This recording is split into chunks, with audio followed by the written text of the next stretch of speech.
fellow reviewers, and welcome to After Further Review. My apologies for my attire today, but this was an impromptu video made specifically for Cleveland Browns fans and anyone who might have seen Chris Canty put his foot in his mouth yet again. Regardless of his arrogant ignorance, the Browns fans do have a voice, and that voice belongs to Quincy Carrier. Quincy, take it away. ESPN done made y'all mad again. There was a clip that a lot of people sent me, wanted me to react to, so let's get into it. So it's from the Unsportsmanlike Show on ESPNU. Any objections, any omissions? I have a major objection and a major omission on this list. May I guess? Okay, what's the objection? Well, here's the objection. The Cleveland Browns fans are the single best fans in the entire league. There is no fan base that is better than the Cleveland Brown fan.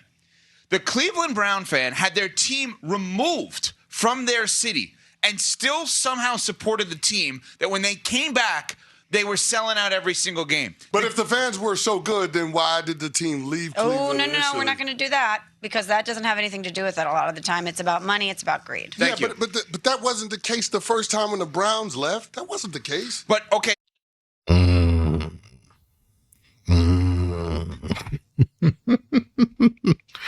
I see why y'all wanted me to talk about this. Oh boy, Christopher. Everybody is not required to know the inner workings of why the Browns and the Baltimore Ravens have this weird intertwined history. And the further we get away from it, the more situations like this are going to pop up. It's okay to admit that you just don't know some shit. Like, it's fine. I promise you, people going to still rock with you if you don't know everything. And we all love to be on the internet.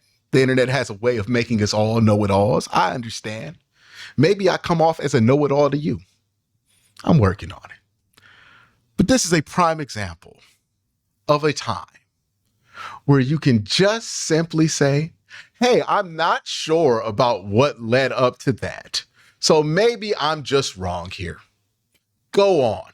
Continue with your point. That's my first thing with Mr. Canty. I think Chris Canty legitimately just doesn't know what he's talking about. It's okay to just admit that you don't know. Ain't no problem with that. Don't say nothing. What do you mean? Why are you interjecting right here? There's no reason for Chris Canty to interject because he don't know. I am almost 30, but I was born in 1995, which means the main crop of people who now talk about this, who now experience this, did not live through the team being sold, which means we are at a dangerous point to where the history of what actually happened can be corrupted by bad information. I think it's important, especially for the younger people who do this, to make sure that they speak up anytime something is misspoken about that situation, because that's how you make sure the record is accurate.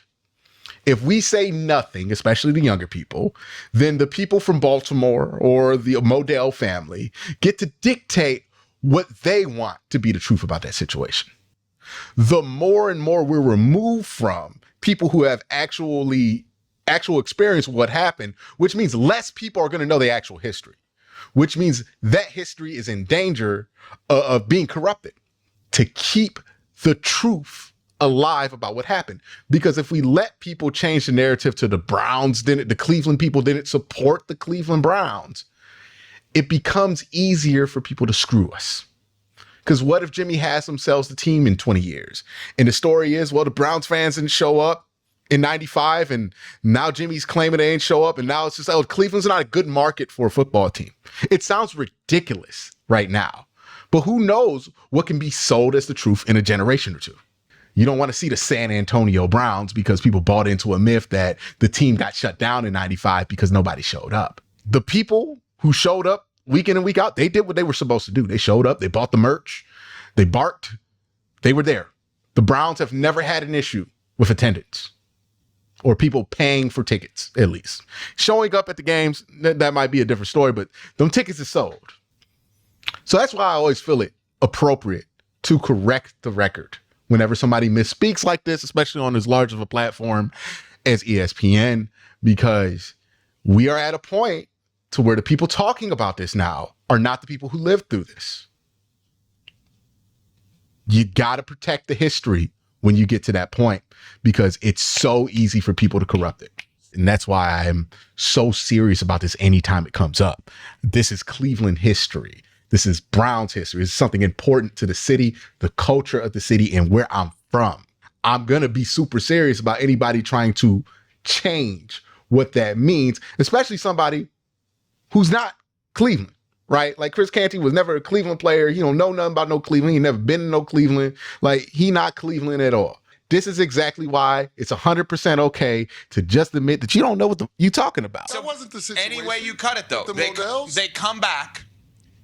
They go 1-31 over the course of 2 seasons. There are things that have happened with that franchise that you can't even fathom. They have had more quarterbacks than you can imagine. They have had more failed draft picks than you can imagine. They've made more bad moves than you can imagine. And this fan base is so loyal to that team. They show up to every game. They talk about it year round. Ain't just ESPN Cleveland doing this shit. We do it year round in this city. I've never seen a fan base love one team more than they love the Cleveland Browns. And there is not, over the course of time, there is now, but there has not been a lot to love. And they still absolutely love them. Okay. It has been really hard to be a Cleveland Browns fan, and they never leave their team. I believe Browns fans are actually the best fans in all of sports, not just football. Some people get it in their head that Cleveland is like Minnesota, that we are this nice, happy, Midwestern city that's going to show you nothing but good manners and grace. And we really Philadelphia, but angrier. Yeah, okay. Show up to a game. Tell me you're not intimidated. Show up. Pull up. Pull up to a Browns game. And don't wait till we move to the suburbs. Pull up while they on that lake still. Come on, do it. Do it. Tell me it's not intimidating. Yeah, come on, man. What dork said that? They're wearing dog masks. Come on now. Show your face next time, you dork. Their team was removed. They went 1-31 over 2 years. Their team was removed because of the lack of interest from the fans. I don't buy. Chris Canty, again, you don't know what you're talking about, brother. You're just saying shit. You're just saying shit. What do you mean? Hey, man, my guy spent 3 minutes, and this is just disrespectful to the guy you talking to, by the way, Christopher. You know, I'm just going to point that one out, too. My guy spent 3 minutes talking about how the Browns have supported this team through example after example after example. And all you got, almost cursed, all you got is, they didn't show up. That's why the team left. What? And that's not even true. That's not even true. My man spent 3 minutes of facts to support his argument, and you got one lie that you're shouting loudly. Oh my God, this is a Twitter conversation caught on video. Hey, dog, sometimes it's cool to say, I don't know. It'll change your life, brother.